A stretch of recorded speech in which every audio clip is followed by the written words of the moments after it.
millones de dólares, 45 mil millones de dólares en ganancias hidrocarburíferas, ¿no? Y si tú te preguntas, más una deuda que tienes de casi 42 mil, tienes 80 mil millones de dólares que se han gastado y nadie sabe en qué. Nos encontramos con el magíster César Augusto Camacho Solís, quien es el autor del artículo científico La soberanía de los recursos naturales y la rendición de cuentas públicas. Coméntenos un poco, ¿qué es lo que le ha incentivado a hacer este artículo? Hola, ¿cómo estás? Muy buenas tardes. Gracias por la visita. Bueno, este artículo tiene una motivación fundamental que es graduarme, porque era un requisito para la maestría de investigación en Flaxo, Ecuador, donde hice mi maestría. Y bueno, justamente era parte de un grupo de investigación que era el Grupo de Políticas Públicas Comparadas, que partía de un elemento fundamental que era analizar las realidades de los distintos países de Sudamérica. ¿Cuál es el principal problema que identificas en la política de hidrocarburos entre el año 2006 y 2018? Bueno, el principal problema es el que estamos viviendo actualmente, ¿no? Es una crisis generalizada de los hidrocarburos y también una crisis generalizada respecto al tema de lo que es la obtención de divisas para poder pagar las cuentas públicas del país. ¿Y qué se decía en ese artículo que analizábamos con este grupo? Entendíamos que una política que no tenía canales de comunicación y acceso a la información para que la gente sepa en qué se está gastando la plata, cómo se está invirtiendo, siempre tendía a terminar fracasando, ¿no? Que es lo que estamos viendo. Porque al no transparentar y generar espacios de rendición de cuentas públicas, la gente podría obrar como si fuera una caja chica, y eso hemos visto en el transcurso de todo este tiempo, ¿no? A los hijos de Luis Arce Catacora manejando YPF como si fuera su casa, Evo Morales teniendo lugares de lujo, digamos, como tal, y más antes también. Entonces, como que la ciudadanía piensa que YPF es una empresa boliviana, pero en el fondo los propietarios son los políticos, porque ellos son los que definen qué hacer, qué no hacer con la institución y cómo administrar, ¿no? Y eso es lo más complicado. Algo curioso que me llama la atención es por qué decides hacer esta investigación entre esos años, entre 2006 y 2018.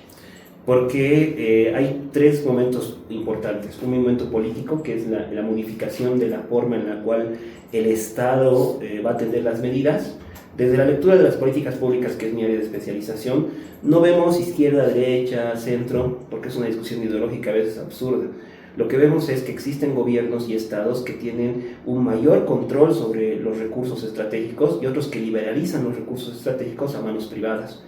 En este caso, los gobiernos que tienen una orientación populista han optado en ese periodo por aplicar una política fuerte de orden nacionalista, ¿no? Todo el discurso de la nacionalización, la lucha contra el imperialismo, evitar el saqueo de los recursos naturales, establecía un tipo de gobierno que implicaba que el gobierno se hacía cargo de la renta extractiva, es decir, se hacía cargo del dinero que ingresaba por la venta de recursos hidrocarburíferos, y a partir de ese dinero supuestamente se hacía la transformación de la sociedad, ¿no? Y producto de esos modelos de administrar esa renta, no existían canales de participación para saber cuánta plata está manejando el gobierno. Les cuento un dato importante. Por ejemplo, entre el 2009 y el 2024 se han manejado más de 50 mil millones de dólares, 45 mil millones de dólares en ganancias hidrocarburíferas, ¿no? Y si tú te preguntas, más una deuda que tienes de casi 42 mil, tienes 80 mil millones de dólares que se han gastado y nadie sabe en qué.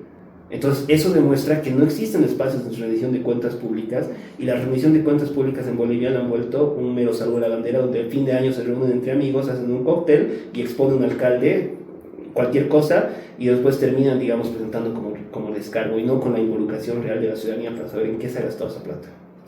Si usted ha pasado por alguna dificultad al acceder a información del Estado, porque estamos hablando de una rendición de cuentas públicas. De hecho, yo tengo una investigación que he hecho con UNITAS, de financiamiento con la Unión Europea, donde justamente analizo el acceso a la información. Bolivia es uno de los países donde tú no encuentras nada para poder informarte.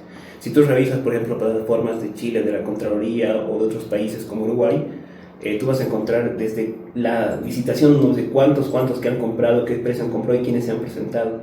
Y sobre eso tú puedes hacer un seguimiento. Incluso si no existe la documentación, existen los planes penales, aquí no encuentras nada, ¿no? Y como tú dices, la dificultad era terrible, nadie te daba información. Mucho de lo que hemos obtenido ha sido gracias a fuentes de fundaciones, ONGs e investigadores privados que han hecho el trabajo de poder recopilar informaciones como Fundación Tierra, Jubileo y demás, ¿no? Pero del Estado, nada, ¿no? Y de hecho solicitar es más burocrático todavía, ¿no? Lo que dice justamente que no hay acceso y revisión de cuentas públicas, ¿no? YPF se ha vuelto una empresa vendedora de combustible. Son una empresa estratégica, porque es estratégica, es una empresa que vende combustible. Su capacidad de refinación está totalmente desactualizada, las plantas no se han modificado en todos estos tiempos, no hay una política seria de inversiones en exploraciones, porque nadie quiere invertir en el país, porque no hay condiciones tampoco. Entonces, ¿qué es YPF? ¿Qué es ese modelo de la soberanía, del control? O sea, ¿y cuál es la consecuencia? Que ahorita hay gente haciendo cola por combustibles, y eso no solamente es un perjuicio diario, sino un perjuicio al aparato productivo nacional y todo lo que eso implica. Dar una idea central de lo que ha sido tu investigación. Creo que la idea central es que los países que controlan la renta extractiva y no generan mecanismos de rendición de cuentas públicas van a tender siempre a generar crisis económicas y problemas autoritarios. La solución es parte por un proceso muy fuerte de acuerdo nacional para reformar muchas instituciones, ¿no? En Bolivia se están manejando cosas muy antiguas. Tenemos la Ley General del Trabajo de 1942, que impide que haya nuevas formas de trabajo, porque nadie quiere afiliar a la gente y eso hace que no haya derechos laborales. Y lo mismo pasa en el tema hidrocarburífero, se tiene que cambiar la ley, pero no como ha hecho actualmente el gobierno, sin escuchar que hay una nueva propuesta, lo han hecho ellos. O sea, tiene que haber un acuerdo nacional con actores nacionales para definir, porque los hidrocarburos en un momento han sido fundamentales. De hecho, muchos de la universidad que ustedes han estudiado se ha financiado con el IDH, ¿no? Y eso ha sido gracias a todo un acuerdo, un proceso de manejo de la renta como tal. Y eso.